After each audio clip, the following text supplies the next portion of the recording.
माँ धूमावती विधवा स्वरूप में पूजी जाती हैं तथा इस देवी का वाहन कौवा है। ये श्वेत वस्त्र धारण करती हैं। ये हमेशा खुले केश रूप में होती हैं। धूमावती महाविद्या ऐसी शक्ति हैं जो व्यक्ति के दीनहीन अवस्था का कारण है। विधवा के आचरण वाली यह महाशक्ति दुख दरिद्र की स्वामिनी होते हुए भी अपने भक्तों पर कृपा करती हैं।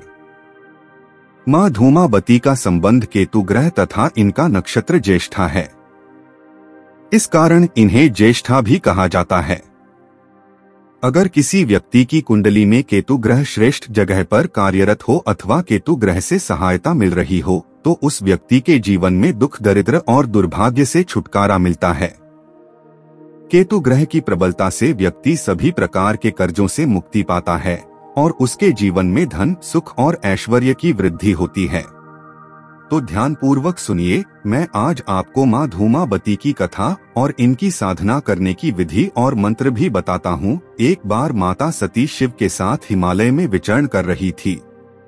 तभी उन्हें जोरों की भूख लगी। उन्होंने शिव से कहा, मुझे भूख लगी है, मेरे लिए भोजन का प्रबंध करें। शिव ने कहा, अभी कोई प्रबंध नहीं हो सकता। तब सती ने कहा, क्यों नहीं हो सकता प्रबंध? आप तो इस जगत के सर्जक और प्रतिपालक हैं और आप बोल रहे हैं कि मेरे लिए भोजन का प्रबंध नहीं हो सकता। स्वामी, ये भूख मुझे बहुत सता रही है। अगर आप मेरे लिए भोजन का प्रबंध नहीं किए तो भूख के मारे मैं आपको ही खा जाऊंगी। माता सती की बातों को नजरअंदाज करके भगवान शिव अपनी ध्यान मुद्रा के जरिए सृष्टि निर्माण कर रहे थे।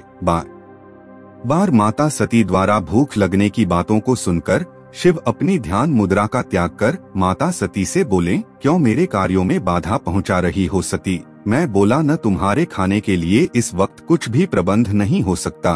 भगवान शिव द्वारा बोली गई बातें माता सती के भूख को और बढ़ाते जा रहा था। तभी माता सती बोली, अगर आप भोजन का प्रबंध नहीं कर सकते हैं तो ठीक है, मैं तुम्हें ही खा जाती हूँ। इतना बोलकर माता सती शिव को ही निगल गईं। शिव जो इस जगत के सर्जक हैं, परिपालक हैं, उनको निगल गई। भगवान शिव के कंठ में विष होने के कारण मां के शरीर से धुआं निकलने लगता है। उनका स्वरूप श्रृंगार विहीन तथा विकृत हो जाता है। तब जाकर माता सती की भूख शांत होती है। तत्पश्चात भगवान शिव अपनी माया के द्वारा माता सती के शरीर से बाहर आते हैं और माता सती के धूम से व्याप्त स्वरूप को देखकर कहते हैं कि अभी से आप विधवा रूप में रहोगी, अब से आप इस वेश में भी पूजी जाएंगी। इसी कारण माता सती का नाम देवी धूमावती पड़ा और तभी से माँ धूमावती का रूप विधवा है।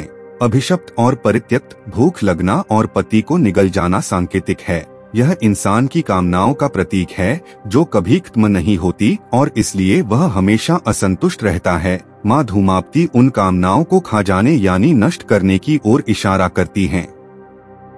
अगर कोई व्यक्ति इनकी साधना को करना चाहता है तो घर से दूर एकांत स्थान में अथवा एकांकी रूप से इस साधना को करना होगा और साधक के साथ एक अनुभवी गुरु का होना अनिवार्य है। जब तक गुरु आपके साथ न हो तब तक इस साधना को नहीं करनी चाहिए। बिना अपने गुरु से परामर्श लिए इस साधना को न करें। विशेष ध्यान देने की बात यह है कि इन महाविद्या का स्थायी आवाहन नहीं होता, अर्थात इन्हें लंबे समय तक घर में स्थापित या विराजमान होने की कामना नहीं करनी चाहिए, क्योंकि ये दुख, क्लेश और दरिद्रता की देवी हैं। इनकी पूजा के समय ऐसी भावना करनी चाहिए कि देवी प्रसन्न होकर मेरे समस्त दुख, रोग, दरिद्रता, कष्ट, विघ्न, बाधाएं, क्लेशादि को अपने सूप में समेटकर मेरे घर से विदा हो रही हैं और हमें धन, लक्ष्मी, सुख एवं शांति का आशीर्वाद दे रही हैं। ये देवी अपने साथ सूप को रखती है और साधना पूर्ण होने के बाद साधक के सभी दुखों को उस सूप में उठाकर अपने साथ लेकर चली जाती है और उसके घर में सुख शांति का आशीर्वाद दे देती है। निरंतर इनकी स्तुति करने वाला व्यक्ति कभी धन विहीन नहीं होता और उसे दुख छूते भी नहीं। बड़ी से बड़ी शक्ति भी इनके सामने नहीं टिक पाती। इनका तेज सर्वोच्च कहा जाता है। श्वेतरूप व धूम्र अर्थात धुआं इनको प्रिय है। पृथ्वी के आकाश में स्थित बादलों में इनका निवास होता है। देवी की कृपा से साधक धर्म, अर्थ, काम और मोक्ष प्राप्त कर लेता है। गृहस्थ साधक को सदा ही देवी की सौम्य रूप में सिर्फ पूजा करनी चाहिए। ऐसा माना जाता है कि कुंडलिनी चक्र के मूल में स्थित कूर्म में इनकी शक्ति विद्यमान होती है। इस देवी की साधक के पास बड़ी से बड़ी बाधाओं से लड़ने और उनको जीत लेने की क्षमता आ जाती है। अब मैं आपको इनकी साधना की विधि को बताता हूँ। यह साधना किसी भी रविवार को किया जा सकता है। ये साधना रात्रि में 10 बजे के बाद की जाती है। स्नान करके बगैर तौलिए से शरीर को पोंछे या तो वैसे ही शरीर को सुखा लिया जाए या धोती के ऊपर धारण किए जाने वाले अंग वस्त्र से हल्के हल्के शरीर सुखा लिया जाए और साधना के निमित्त सफेद वस्त्र या बहुत हल्का पीला वस्त्र धारण कर लिया जाए। ऊपर का अंगवस्त्र भी सफेद या हल्का पीला ही होगा। धोती और अंगवस्त्र के अतिरिक्त कोई अंतर वस्त्र प्रयोग नहीं किया जाए। साधक साधिका दोनों के लिए यही नियम है। महिला ऊपर साड़ी के रंग का ही ब्लाउज पहन सकती हैं। आसन सफेद होगा और दिशा दक्षिण होगी। सर्वप्रथम पूज्यपाद सद्गुरु देव जी का सामान्य पंचोपचार पूजन करें और गुरु मंत्र का कम से कम 4 माला जाप करें।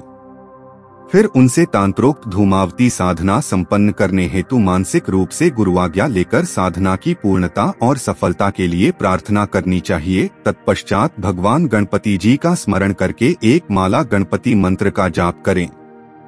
फिर उनसे साधना की निर्विघ्न पूर्णता एवं सफलता के लिए निवेदन करें।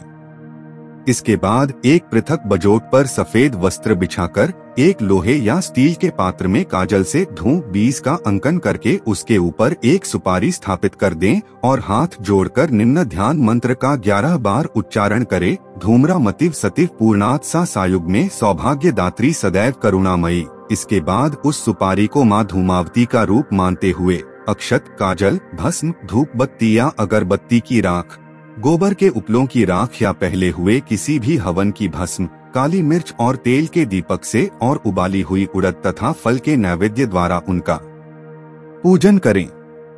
तत्पश्चात उस पात्र के दाहिने अर्थात अपने बाईं ओर एक मिट्टी या लोहे का छोटा पात्र स्थापित कर उसमें सफेद तिलों की ढेरी बनाकर उसके ऊपर एक दूसरी सुपारी स्थापित करें और निम्न ध्यान मंत्र का 5 बार उच्चारण करते हुए माँ धूमावती के भैरव अघोर रुद्र का ध्यान करें। त्रिपाद हस्तम नयन नीलांजनम चयोपमम शूलासी सूची हस्तम च घोर दंष्ट्राटट हासिनम और उस सुपारी का पूजन काले तिल, अक्षत, धूप दीप तथा गुड़ से करें तथा काले तिल डालते हुए ओम अघोर रुद्राय नमः मंत्र का 21 बार उच्चारण करें। इसके बाद बाएं हाथ में जल लेकर दाहिने हाथ से निम्न मंत्र का 5 बार उच्चारण करते हुए पूरे शरीर पर छिड़के। धूमावती मुखम पातु धू धू स्वाहा स्वरूपिणी ललाटे विजया पातु मालिनी नित्य सुंदरी कल्याणी हृदय पातु हसरी नाभि देश के सर्वांग पातु देवेशी निष्कला भगमालिना सुपुण्यम कवचम दिव्यम यह पठेत भक्ति संयुतः सौभाग्यम तुलम प्राप्य जाते देवीपुरम यय। इसके बाद जिस थाली में माँ धूमावती की स्थापना की थी उस सुपारी को अक्षत और काली मिर्च मिलाकर निम्न मंत्र की आवृत्ति 11 बार कीजिए अर्थात क्रम से ओम भद्रकाल्य नमः 11 से 11 बार बोलते हुए अक्षत मिश्रित काली मिर्च डालते रहें। मंत्र को 11 बार बोलते हुए अक्षत और साबुत काली मिर्च का मिश्रण अर्पित करें। फिर दूसरा मंत्र 11 बार बोलते हुए पुनः मिश्रण चढ़ाएं। फिर क्रमशः तीसरा मंत्र, चौथा, 5वां, 6वां, 7वां और 8वां मंत्र 11 से 11 बार बोलते हुए अक्षत और काली मिर्च का मिश्रण अर्पित करते जाएं। ओम भद्रकाल्य नमः, ओम महाकाल्य नमः, ओम डमरू वाद्यकारिणी देव्य नमः, ओम स्फारित नयना देव्य नमः, ओम कटंकित हासिन्य नमः, ओम धूमावत्य नमः, ओम जगत्कर्त्री नमः, ओम शूर्प हस्ताय नमः। इसके बाद निम्न मंत्र का जाप रुद्राक्ष माला से 51 माला जाप करें। यथा संभव एक बार में ही यह जाप हो सके तो अति उत्तम होगा। मंत्र इस प्रकार है, ओम धू धू धूमावत्य फट स्वाहा। मंत्र जाप के बाद मिट्टी या लोहे के हवन कुंड में लकड़ी जलाकर 108 बार घी व काली मिर्च के द्वारा आहुति डाल दें। आहुति के दौरान ही आपको आपके आसपास एक तीव्रता का अनुभव हो सकता है और पूर्णाहुति के साथ अचानक मानो सब कुछ शांत हो जाता है। इसके बाद आप पुनः स्नान करके ही सोने के लिए जाएं और दूसरे दिन सुबह आप सभी सामग्री को बजोट पर बिछे वस्त्र के साथ ही विसर्जित कर दें। जाप माला को कम से कम 24 घंटे नमक मिश्रित जल में डुबाकर रखें और फिर साफ जल से धोकर उसका पूजन कर अन्य कार्यों में प्रयोग करें। यदि बाद में भी कभी इस प्रयोग को करना हो तो नवीन सामग्री से उपरोक्त सारी प्रक्रिया पुनः करना पड़ेगा। इस प्रयोग को करने पर स्वयं ही अनुभव हो जाएगा कि आपने किया क्या है। कैसे परिस्थितियां आपके अनुकूल हो जाती है। तो ये थी माँ धूमावती की साधना विधि और कथा।